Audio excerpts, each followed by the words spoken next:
Hello, my name is Manish Mishra और ये इस चैप्टर का दूसरा वीडियो है। तो लास्ट वीडियो में हम लोगों ने पैराग्राफ 4 तक पढ़ा था और इसमें 5th और 6th पैराग्राफ है। तो मैं इसका जो एक ओवरऑल समरी है, मतलब इसमें जो भी कंटेंट है उसको मैं आपको समझा देता हूँ। ठीक है, मैं एक चीज़ मतलब क्लियर कर देना चाहता हूँ। I will not be translating each and every line into Hindi, मतलब हर सेंटेंस को मैं हिंदी में ट्रांसलेट नहीं करूँगा। अगर आपको उसमें इंटरेस्ट है तो एक बुक मतलब मार्केट में अवेलेबल है, आप उसको जाके खरीद सकते हैं जहाँ से हिंदी मिल जाएगा। मैं भी करूँगा ये कि जो भी है आप इसको समझने की कोशिश करें, क्योंकि जो कंटेंट है वो ज़्यादा इंपॉर्टेंट है। ठीक है, कंटेंट मतलब जो भी लिखा हुआ है वो बहुत महत्वपूर्ण है, तो उसको सिर्फ हिंदी में अनुवाद करके ना पढ़ें, उसका मतलब समझें। तो 4 तक हम लोगों ने पढ़ लिया था। इसमें कुछ जो इंपॉर्टेंट बात था उसको मैं एक बार रिपीट कर देता हूँ। This chapter has been written by Mahatma Gandhi. Mahatma Gandhi is popularly known as the father of the nation. उन्हें फादर ऑफ द नेशन की तरह मतलब जाना जाता है, और सुभाष चंद्र बोस ने उन्हें कहा था। And Mahatma Gandhi used to write for a newspaper young India. वो यंग इंडिया के लिए लिखा करते थे। Young India is actually a newspaper, ये एक न्यूज़ पेपर है। एंड एक और इम्पॉर्टेंट बात था कि his autobiography is my experiments with truth, ये उन्होंने लिखा था। और ये उनकी ऑटोबायोग्राफी है। ऑटोबायोग्राफी का मतलब हुआ ये उनकी आत्मकथा है। और इस चैप्टर में वो क्या करते हैं, इंडियन सिविलाइजेशन को, जो भारतीय सभ्यता है उसको पश्चिमी सभ्यता से, इंग्लैंड और फ्रांस की सभ्यता से वो कंपेयर करते हैं और दिखाने की कोशिश करते हैं कि कैसे हमारी सभ्यता बेहतर है। तो 4 पैराग्राफ तक हम लोगों ने पढ़ा था, हम लोगों ने पढ़ लिया था। अभी ये 5वां पैराग्राफ है, 5th पैराग्राफ है। I am going to read it. ठीक है, आगे है, we notice that mind is a restless bird. कि रेस्टलेस बर्ड मतलब क्या होगा, मतलब कुछ ऐसा जिसको कहीं भी चैन न मिले, मतलब वो हमेशा परेशान ही हो, उस तरह का जो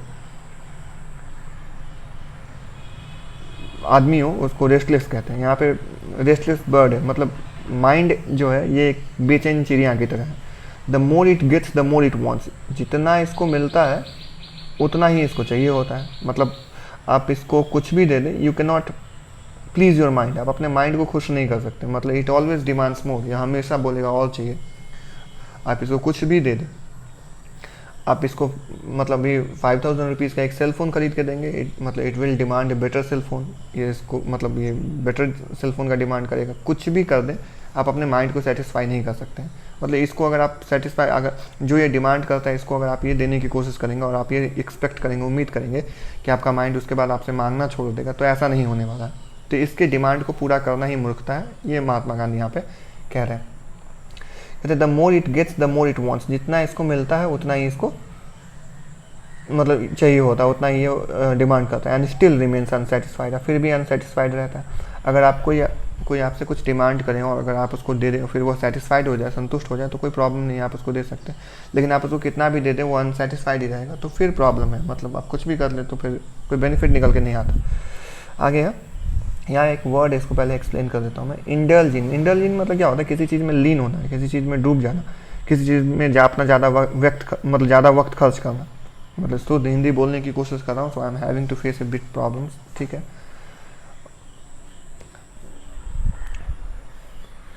आगे है, the more we indulge in our passions. जितना हम अपने पैशंस में इंडल्ज होते हैं, लीन होते हैं, the more unbridled they become. Unbridled means what, unbridled मतलब होता है अनकंट्रोल्ड, उतना ही वो अनकंट्रोल्ड हो आता है। आवर एंसेस्टर, हमारे जो पूर्वज थे, देयरफॉर इसलिए, सेट ए लिमिट, एक सीमा तय कर देना कि भाई मतलब एक बाउंड्री बनाना। Set a limit to our intelligences मतलब क्या होता है, वैसी चीज़ें जिसमें हम अपना वक्त खर्च करते हैं, जिसमें हम अपना जिसमें हमें जो करने में हमें अच्छा लगता है। यहाँ पे वो क्या कहने की कोशिश कर रहे हैं, मैं उसको एक्सप्लेन करता हूँ। वो कह रहे हैं कि जो हमारा पैशन है, जो जिन चीज़ों को करना हमें अच्छा लगता है, ठीक है, उसको मतलब जितना भी आप करेंगे, जितना उस पर आप वक्त देंगे वो उतना मजबूत होता चला जाएगा। मैं आपको एक एग्जांपल से समझाने की कोशिश करता हूँ। पहले एक छोटी मतलब लाइन है, उसको सही पढ़ देता हूँ मैं। They saw that happiness was largely A mental condition. उन्होंने देखा कि जो हैप्पीनेस है, जो खुशी है, ये एक मेंटल कंडीशन है। मेंटल कंडीशन का मतलब क्या हुआ? मानसिक स्थिति है। मतलब खुशी का, आप कितने खुश हैं, इसका ना इस बात से मतलब कोई लेना देना नहीं है कि आप अमीर हैं या गरीब हैं, आप किस तरह से, आप कहाँ रहते हैं, या आपकी परिस्थिति क्या है। महात्मा गांधी ऐसा कहते हैं कि ये एक मेंटल कंडीशन है, एक दिमाग की स्थिति है। आप हो सकता है कि आप बहुत अमीर हो फिर भी आप दुखी हो सकता है आप बहुत गरीब हो फिर भी आप खुश हो। तो हैप्पीनेस का मतलब इससे कोई लेना देना नहीं है, ऐसा महात्मा गांधी कहते हैं। I am not saying that, मैं नहीं कह रहा हूँ ऐसा, महात्मा गांधी कहते हैं, ठीक है। तो इसमें वो मतलब एक्चुअली खुश रहने के लिए वो क्या सजेस्ट करते हैं? वो सजेस्ट करते हैं कि जो बाहर की चीज़ें हैं उसको हम लोग कंट्रोल नहीं कर सकते। अब जैसे मेरे मतलब जिस समाज में मैं रहता हूँ तो उसमें उसके आसपास में क्या हो रहा है, तो सारी चीज़ों को मैं कंट्रोल नहीं कर सकता हूँ। अब गरीबी है तो वो हमेशा होगा, रहेगा। महात्मा गांधी इस चैप्टर में कहते हैं this is not my point of view, ये मेरा सोचने का तरीका नहीं है, ऐसा मैं नहीं सोचता हूँ। इस चैप्टर में आके ऐसा है, आप देखेंगे। वो कहते हैं कि गरीब हमेशा होंगे, लोगों की स्थिति हमेशा ख़राब होगी, लोग हमेशा समस्या में रहेंगे, कुछ लोग हमेशा रहेंगे। तो सब प्रॉब्लम को सॉल्व कर देना और उसके प्रति कोशिश करना, ये वो कहते हैं कि ऐसा पॉसिबल नहीं है। तो कंट्रोल किसको करना चाहिए? तो वो कहते हैं कि अपने माइंड को ही कंट्रोल करना चाहिए। ये जो माइंड हमारा है वो बहुत ज़्यादा डिमांड करता है हर समय, मतलब इट कीप्स डिमांडिंग। ये it is like a restless bird, एक बेचैन चिड़िया की तरह है। And it is very difficult to satisfy our mind. अपने माइंड को संतुष्ट करना इज़ वेरी डिफिकल्ट, बहुत मुश्किल है। तो माइंड को संतुष्ट ही क्यों करें? क्योंकि इसको कितना भी कुछ दे देते हैं तो फिर ये सेटिस्फाई तो होता नहीं है। तो इसको संतुष्ट करने के बजाय इसको कंट्रोल करना इज़ बेटर, मतलब इसको संतुष्ट करने के बजाय इसको नियंत्रित करना वो ज़्यादा बेहतर। और पता है ये इट इज़ ट्रू। इससे क्या होता है ना, इससे आपका एक नेचर फॉर्म होता है। जैसे मान लीजिए अगर आपको एक किसी चीज़ की ज़रूरत है, यू वांट ए टॉफ़ी, और वो आपको मिल जाता है, फिर आपको कुछ और चाहिए वो भी मिल जाता है, कुछ और चाहिए वो भी मिल जाता है, मतलब जो भी आप डिमांड करते हो वो आपको मिलता चला जाता है।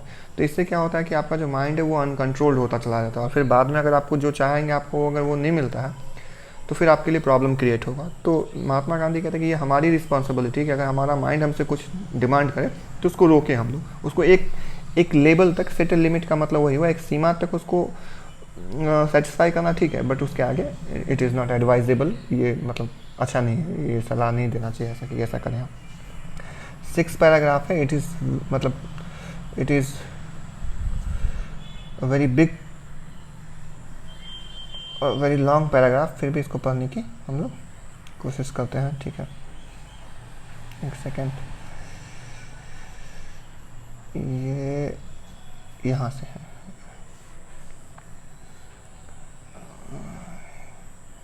थोड़ा सा इसको मैं स्क्रीन पे एडजस्ट कर देता हूँ ताकि हम लोग अच्छे से पढ़ पाएँ, ठीक है। आगे है man is not necessarily happy. ये मैंने आपको अभी कहा था कि ज़रूरी नहीं है कि एक इंसान खुश हो बिकॉज ही इज़ रिच, क्योंकि वह अमीर है, और अनहैप्पी और दुखी हो बिकॉज ही इज़ पुअर, क्योंकि वह गरीब है। आगे का लाइन है the rich are often seen to be unhappy. Often मतलब अक्सर होता है, रिच जो अमीर होते हैं उनको अक्सर गरीब मतलब दुखी देखा जाता है, the poor to be happy, और गरीबों को खुश देखा जाता है। Millions will always remain poor, लाखों लोग हमेशा गरीब रहेंगे। महात्मा गांधी को लगता था कि मतलब गरीबी is something that can not be removed और इरेडिकेटेड कम्प्लीटली, कि गरीबी को कम्प्लीटली ख़त्म नहीं किया जा सकता। और ये बहुत हद तक सही भी है, बिकॉज जब उन्होंने लिखा था, मतलब आई बिलीव कि ही रोट दिस पीस, और ही रोट दिस सम 70 और 80 ईयर्स अगो, मतलब फिर भी गरीबी आज भी वैसी ही है, आज वैसी मतलब कम गरीबी कम हुई है, लेकिन मतलब इसको इरेडिकेट करना, इरेडिकेट मतलब पूरी तरह से ख़त्म करना, वो नहीं पॉसिबल हुआ है अभी, ठीक है। तो गरीबी तो रहेगा हमेशा। आगे ऑब्जर्विंग ऑल दिस, इन सब चीज़ों को ऑब्जर्व करके, गौर करके, आवर एंसेस्टर डिसवेडेड अस, उन्होंने हमें क्या किया, डिसवेड किया, डिस्करेज किया, मतलब मना किया, फ्रॉम लग्जरीज एंड प्लेजर्स, कि भाई ऐस मौज की चीज़ों की तरफ जाओ ही मत, अपने आप को एप्पल के फ़ोन का आदत लगाओ ही मत, अपने आप को कुछ मतलब जो लग्जरी वाला चीज़ है उसका आदत मतलब मत ही लगाओ, कि अगर वो समय फिर आपको नहीं मिले तो आपको उसकी वजह से प्रॉब्लम हो। कहने का मतलब है it can be understood with the help of an example. इसको एक एग्जाम्पल की मदद से समझा जा सकता है। Suppose you have a TV in your house, आपके घर में एक टीवी है, और ये ना क्या होता है कि the TV goes out of order, मतलब इसमें कुछ प्रॉब्लम आता है और ये ख़त्म हो जाता है, मतलब ख़राब हो जाता है। तो होता क्या है कि ना you begin to miss the serials, the programs that you watched on your TV, मतलब वो जो टीवी पे आप सीरियल और प्रोग्राम देखते हैं आप उसको मिस करना शुरू कर देते हैं। Suppose you do not have a TV, आपके पास घर में टीवी ही नहीं है, तो do you have something to miss, मतलब आप किसी चीज़ को मिस करेंगे, कुछ ऐसा है। तो महात्मा गांधी बोलते हैं कि इस तरह की चीज़ों का आदत ही क्यों लगाना जिसके ना होने की वजह से उस परेशानी हो। ठीक है, आगे है वी हैव। फिर आप ये भी सोच रहे होंगे, आपके मन में ये आ रहा होगा कि फिर मतलब इसके हिसाब से तो वो कह रहे हैं कि कुछ मतलब इन सब चीज़ों से बच के ही रहना चाहिए, चाहे मोबाइल हो या टेलीफोन हो, तो ये या टीवी हो या लैपटॉप हो, तो वो ये कहते हैं ऐसा कि जो टेक्नोलॉजी और जो इंडस्ट्री है उससे थोड़ा सा दूर ही रहना चाहिए। इस चैप्टर में आगे पढ़ेंगे हम लोग, आप खुद डिसाइड कीजिएगा कि वो जो कह रहे हैं वो किस हद तक सही है और किस हद तक एप्लीकेबल है। एप्लीकेबल मतलब किस हद तक उस चीज़ का पालन किया जा सकता है, जो महात्मा गांधी कहते हैं उसका। आगे है we have manage with the same kind of plough as existed thousands of years ago, मतलब हम लोगों ने, प्लाउ मतलब हल होता है, कि हम लोगों ने उसी तरह के हल से अपना काम चलाया है जैसा कि एग्जिस्ट करता था। एग्जिस्ट करने का मतलब जैसा कि अस्तित्व में था, जैसा कि पहले था, कितना थाउजेंड्स ऑफ ईयर्स, हज़ारों साल पहले। ये इट इज़ ट्रू, ये तो सही है। मतलब अभी जो हल और बैल, इसका जिक्र ना रामायण और महाभारत की में होता है, और उससे भी पहले मतलब यूज़ होता था। और मज़े की बात है कि we are still using it, कि हम लोग अभी भी यूज़ कर रहे हैं इस चीज़ को, उस हल को अभी भी यूज़ कर रहे हैं। 3000 साल 2500 साल बीत चुका है, लेकिन वो हम लोग यूज़ कर रहे हैं, तो हम लोगों ने उसके साथ अपना काम चलाया है। आगे वी हैव रिटेन्ड, रिटेन मतलब होता है बचा के किसी चीज़ को रख लेना। We have retained the same kind of cottage, cottage मतलब घर, छोटा सा कुटिया, हम लोगों ने उसी तरह के घर को बचा कर रखा। आज भी हम लोगों के पास वैसा ही घर है। वी हैड, जैसा कि हमारे पास था इन फॉर्मर टाइम्स, पहले वाले टाइम समय में। And our indigenous education, indigenous मतलब क्या होता है, घर का मतलब अपने होम ग्रो, जैसे आप कुछ मतलब ये ले लीजिए, जैसे जो अपना हो, जैसे आजकल कहते हैं ना आत्मनिर्भर भारत, तो जो खुद के देश का हो। तो हमारा जो एजुकेशन है वो इंडिजिनस है। इंडिजिनस का मतलब क्या है, बाहर में जिस तरह से पढ़ाई होता है उस तरह से हमारे कंट्री में नहीं था। हमारे यहाँ गुरुकुल की व्यवस्था थी, बाद में ख़त्म हुई धीरे धीरे, लेकिन फिर भी आज भी वैसे मतलब कुछ बहुत हद तक वैसा है सब कुछ। तो our indigenous education remains the same as before, हमारी जो एजुकेशन थी वो वैसी ही है जैसे पहले थी। We have had no system of life corroding competition. Life corroding का मतलब, कोरोड का मतलब क्या होता है ना, जब आप कभी बाहर देखते होंगे लोहा वगैरह को देखते हैं तो उस पर एक परत सा बनता है, मतलब उसमें जंग लगता है, तो उसको बोलते हैं कोरोड करना।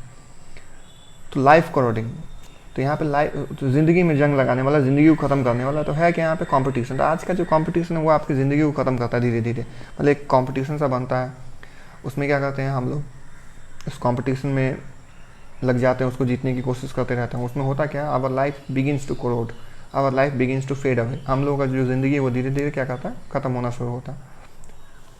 ऐसा पहले हमारे यहाँ इस तरह का कोई सिस्टम नहीं था। This is what Mahatma Gandhi से, ये कह रहे हैं महात्मा गांधी। आगे है, हम लोग के यहाँ फिर कैसी व्यवस्था थी, each followed his own occupation, सब आदमी अपना अपना पेशा फॉलो करता था। ऑक्यूपेशन का मतलब पेशा होता है।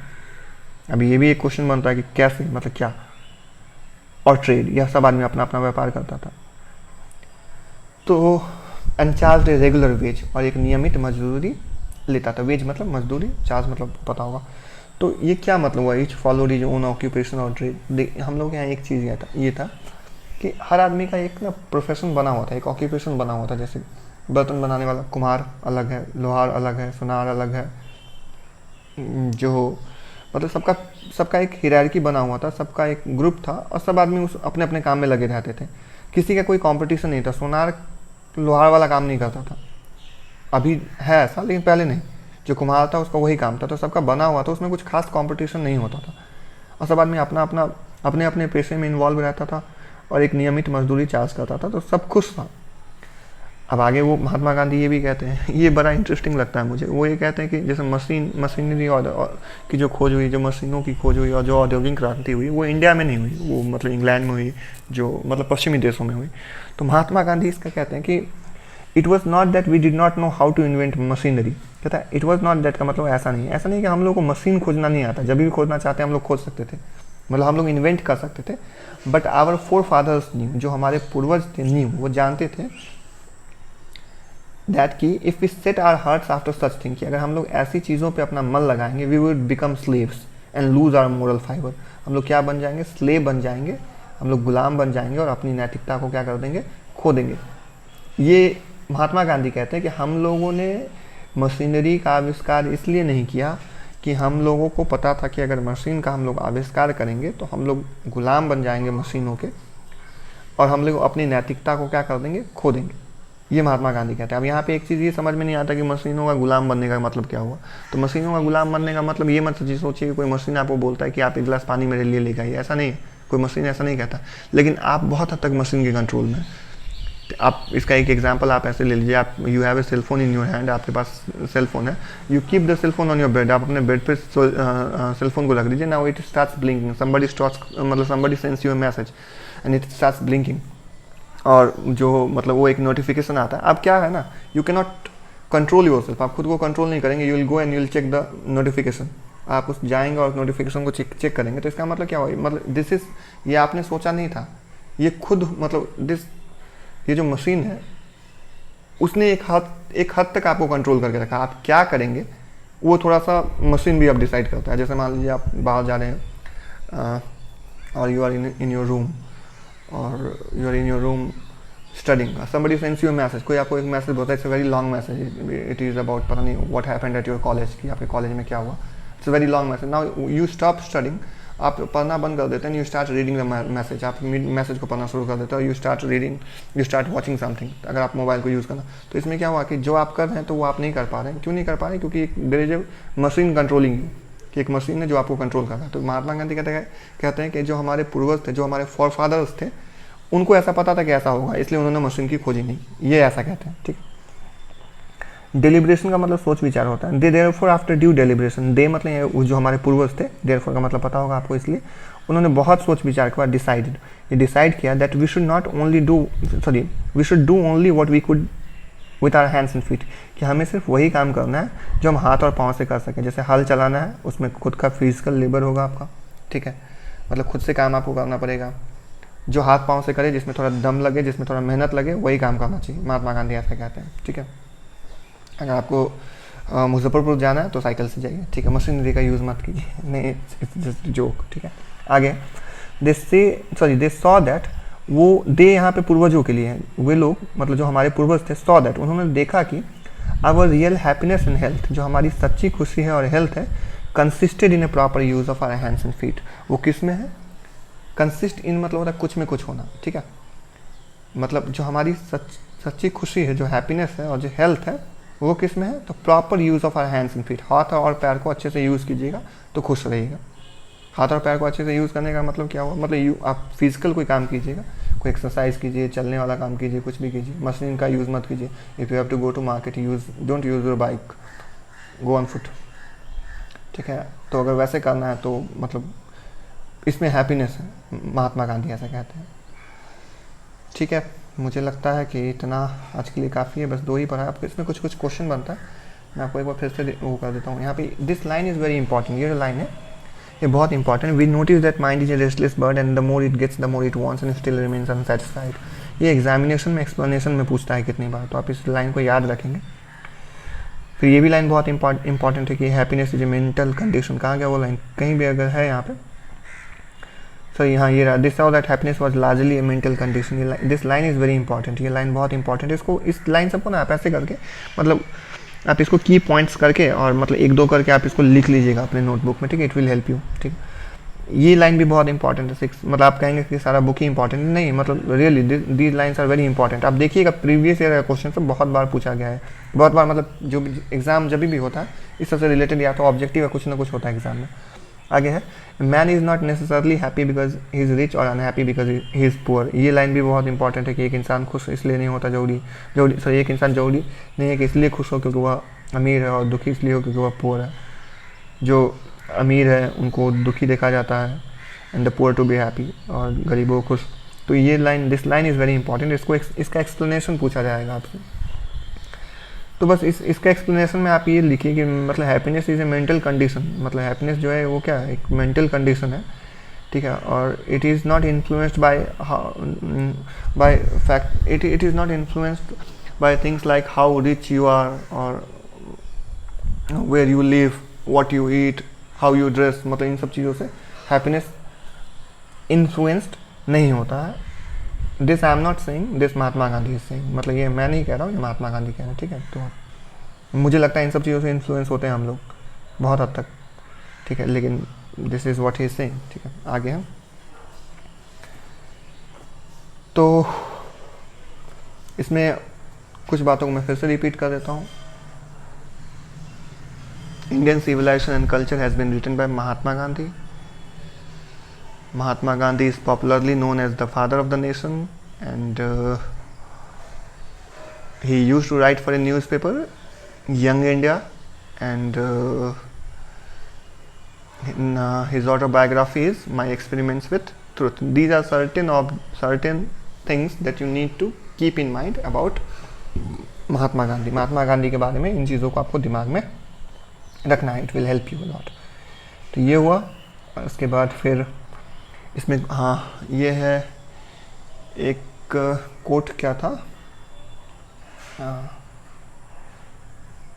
इस चैप्टर में महात्मा गांधी करते क्या है, तो इस चैप्टर में ही talks about the difference means what, अंतर, वो अंतर के बारे में बात करते हैं। बिटवीन क्या, किसके बीच में, तो इंडियन सिविलाइजेशन के बीच में और वेस्टर्न सिविलाइजेशन के बीच में। तो he talks about the difference between Indian and western civilisation. इसमें यहाँ पे सिविलाइजेशन का डेफिनेशन भी है। ये क्वेश्चन बन सकता है कि यहाँ पे एक क्वेश्चन शॉर्ट टाइप क्वेश्चन बनेगा कि व्हाट इज सिविलाइजेशन और what do you understand by the term civilisation. Civilisation से आप क्या समझते हैं, तो आप इसका यहाँ पे आंसर लिख सकते हैं कि civilisation is that mode of conduct which points out to man the path of duty. आप इस लाइन को याद रखेंगे, इसके आगे इसको थोड़ा सा फ्रेम करना पड़ेगा आंसर, बट अगर ये लाइन रहेगा तो इट विल बी ईजी। ठीक है, तो आज के लिए इतना ही रहने देता हूँ। थोड़ा ज़्यादा मतलब जब आप पढ़ना शुरू कर देंगे इस पर और समझ में आना शुरू हो जाएगा, फिर मैं आपको थोड़ा ज़्यादा बताना शुरू करूँगा। ठीक है, थैंक यू, बाय।